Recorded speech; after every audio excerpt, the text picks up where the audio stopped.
Okay, so I want to talk about the Dunning-Kruger effect on cold calling, sales, and marketing. So Dunning-Kruger effect says really confident people either don't know anything and then they start learning and their confidence goes like this, or they know a ton and then their confidence goes way back up.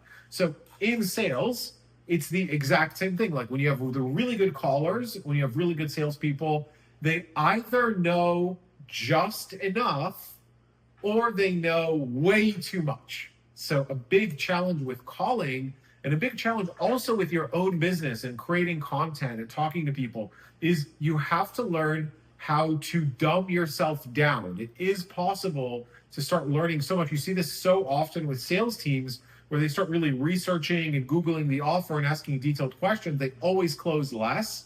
And then 6 months go by, they learn everything about the offer, and then they close as well as or better as when they started. But the only problem is when you're ramping up an offer and you need 5 salespeople, 10 cold callers, whatever, you cannot rely on having an expert that knows the company inside and out, that's been working full time on it for 6 months. So what you want to do is utilize the Dunning-Kruger effect. You want to give someone just enough to make them dangerous, but not so much that they start becoming a half expert and then they can't sell at all because they're completely insecure and they start to know how much they don't know.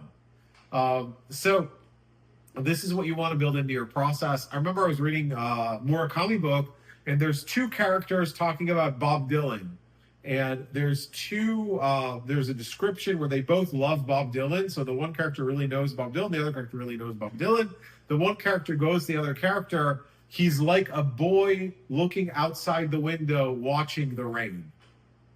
It's a very poetic description. And then there's another character who doesn't know who Bob Dylan is. And the first character's like, oh, he's just a singer with a raspy voice.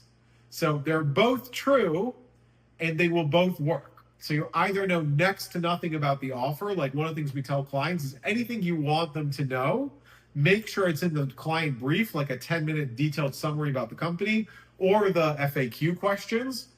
Don't try to make experts on a cold call. Don't get into really deep Socratic conversations. Make it a very, very simple, easy to understand offer, 6th grade reading level, and then you can get into the weeds later when they've established interest and you really understand them.